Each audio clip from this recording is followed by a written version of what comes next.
Heading into retirement should feel like freedom. However, if you're carrying too much financial clutter into retirement with you, it can cause some major headaches right when you need everything to work the most. So in today's Max Retirement Show, we're going to talk about 3 simple things that you need to simplify and clean up before you head into retirement. And if you have any old 401ks, stick around for point number 2. And point number 3, we're going to talk about a mistake that, if not simplified, could really turn your retirement from peaceful to stressful. Getting these 3 things right can really help make your life way easier, your plan stronger, and help you confidently transition into retirement. After that, we're going to check out our retirement chart of the week. Over 1.65 trillion has been left behind or forgotten. Is any of that by chance yours? And then we're going to wrap up with our listener question about having some cash on the sidelines. Should you invest while the market's down? Should you wait? What if the market goes down further? We're going to tackle our thoughts around that question. Heading into retirement is already a mix of feelings, so why add extra layers of stress to it? So we're going to talk about 3 things to simplify, clean up, to help keep your retirement more peaceful versus more stressful. And the first item is your bank accounts. Can you clean up and simplify your bank accounts, meaning your checking and savings accounts? A lot of times when meeting with new people that are approaching retirement and coming to us to help them retire, understand when they can retire and how much they can spend in retirement, I find that they have multiple checking accounts. 3 checking accounts here, 2 checking accounts over there. They have multiple savings accounts, 3 here, 3 in just all different locations. So when you think about it, why is that? Now, a lot of times I hear, well, because it feels safer that way, or that they say that their bank, if they have a certain amount of money with them, then they'll give them a higher interest rate and free checking. So let's just address that point first. These are just little hooks that the banks use to help you to make you want to start an account there and keep more money there, when reality is you may not be getting top interest dollars for the money that you're keeping there. Having accounts scattered all over, well, it just makes it harder to manage your money. And sometimes the extra complexity isn't worth the very low extra interest that they're providing. So what should you do instead? Well, simplify your setup. Have 1 checking account, maybe 2 if that's how you and your spouse want to operate things, and then 1 savings account. I know that makes you feel really different. However, having that simplified setup will allow you to see how much that you actually have, because you don't have it in a bunch of different accounts. Also, understand FDIC insurance. You see, depending on the account titling and how many different locations you're at, you might have up to $250,000 or up to $500,000 in FDIC insurance and protection. So when you think about how much do you really need to have in your savings, you might just be good at having your money at 1 bank in 1 savings account.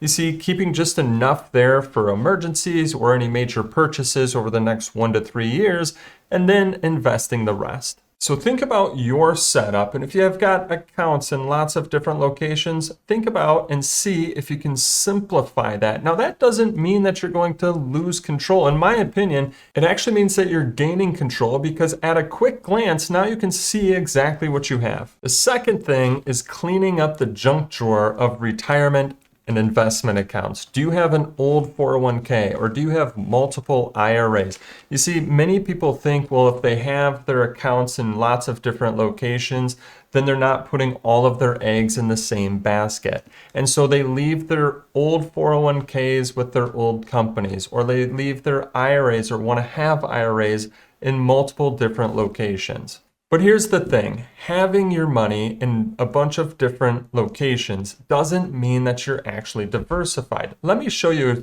simple drawing to explain why. Let's just say that you have your money in 5 different locations, thinking, well, I'm not putting all of my eggs in 1 basket. But let's just say all of those baskets own the same thing. They all own Apple. Basket 3 owns Apple. Same thing for basket 4, and same thing for location number 5. Now think about this. You might have your money in 5 different locations, but if they all own Apple, you're not diversified. You own the same thing, meaning that you're taking on a whole lot more risk and maybe taking on more risk than you want or need to. And when you have your accounts in a whole lot of different locations, it's like a junk drawer. You kind of forget what's in there. And then you're going to spend your retirement wondering things like, am I keeping up with inflation? Am I taking out too much? Can I take out some more? Which account is for growth? Which account is for safety? Scattered accounts can cause stress and mistakes when you're pulling out income during your retirement. Simplifying your accounts helps you see what you have, what it's doing, and how it's operating. And so that way you can put a strategy together. So you can bring all of your money to one basket, but then have different eggs in that basket according to the investment strategy that you need for your future. So what does that mean? Well, it means that take your old 401ks and roll them into an IRA, or just bring them into one location. Have a bunch of old Roth 401ks, or just have multiple Roth IRAs. Bring them into one Roth IRA, and then make sure that that one Roth IRA is diversified. If you have a bunch of individual accounts or joint accounts scattered all over the place, you can bring all of those into one brokerage account as well. Bringing everything together, in my opinion, doesn't add risk. It actually helps give you better control and, in my opinion, a better retirement experience. Now, if you do have an old 401k, wait until you see the retirement chart of the week. I'm wondering if you're one of the 28.2 million people that have left an account behind. Also, if you're finding this video to be of value and benefit, don't forget to subscribe, as we're coming out with new videos on retirement strategies and tax reduction strategies each and every week. With that, let's talk about the third item to simplify as you go into retirement, and that's your investments and investment strategy. Simplify it, pick one, and stick to it. You see, in retirement, having a clear investment strategy is key. However, I find that people also can have a junk drawer of investments. Over time, they've collected different tools, different instruments, different investments.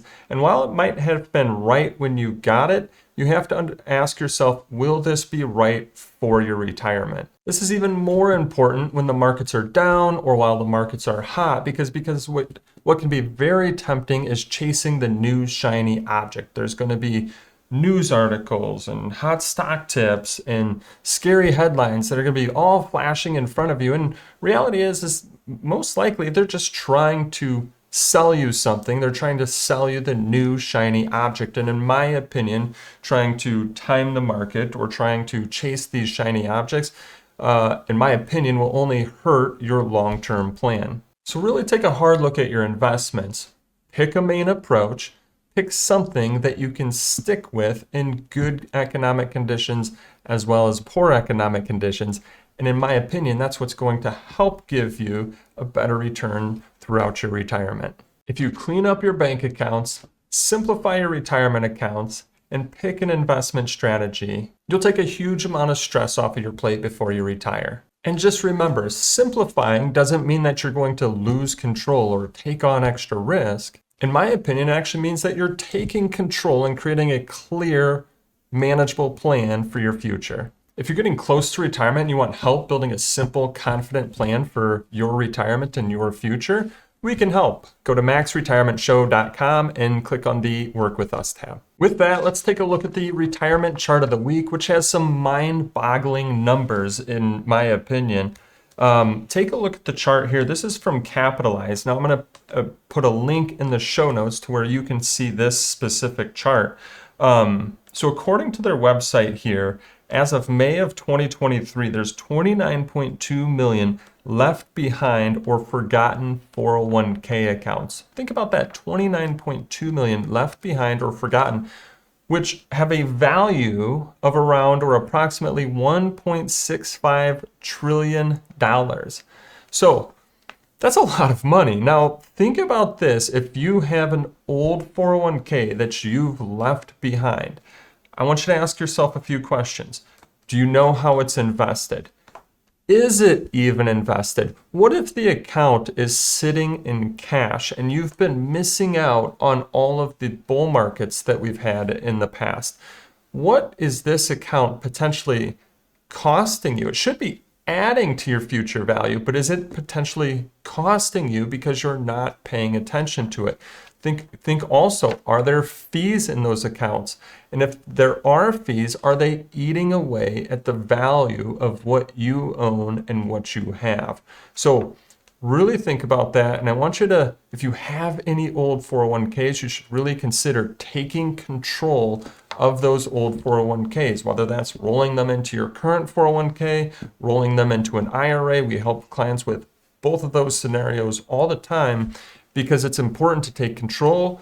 And then going back to some of the things that we talked about earlier, simplifying, picking that investment strategy that's going to help you in your future. So if you have an old 401k, don't let it sit around, take control of it. Let's wrap up with our listener question from Arthur. Arthur says, I have some cash on the sideline. I was planning to invest slowly, but now I'm wondering, is this a buy the dip moment or should I wait it out?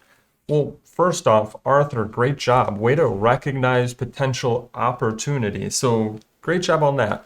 Let's first go back to and cover the basics, meaning first things first, because Arthur, you may have surplus cash, but if anybody else is watching this and feeling like, well, I have cash too, should I invest it? Here's the thing. We always want to make sure that you have your reserve fund covered. Do you have any major expenses that you might have in the next 1 to 3 years that you're going to need cash for? We want you to leave that in cash. Why is that? Well, let's just say you invest it and the market goes down, but if you needed that money and the market doesn't come back up in 1 to 3 years, well, now you might have an issue with that major expense that you needed to purchase. So, do you have your basics covered, your reserve fund covered, any major expenses? Do you have that for the next 1 to 3 years? Do you have that sitting in? You might as well keep that in cash too. Now, let's just say it's in surplus of this. Arthur, just here's a basic question to be asking yourself. Do you feel like the market will be higher in 3 years than where it is today? Do you feel like it'll be higher 3 years from now versus where it is today? If the answer is no, well, then you might want to wait. If the answer is yes, well, then great. Now would be a good time then to invest your money. And there's 2 approaches that you can take with that. You can do dollar cost averaging, which maybe means that you're going to put it in over a certain number of weeks or a certain number of months, or there's just putting in the lump sum. Either are okay approaches, but again, if you feel like it's going to be higher in 3 years from now than versus where it's at today, putting the money in and just not letting the daily actions of the market get to you and just focusing on that future is potentially a really good approach. So, Arthur, hopefully that helped you, plus anybody else who might be sitting on some surplus cash, looking at the market just like you as an opportunity. Once again, if you found value and benefit in today's show, well then subscribe to our channel. We're coming out with new videos and a new Max Retirement show each and every week to help you understand different retirement strategies, tax reduction strategies, and Social Security strategies. Thanks. Have a great day.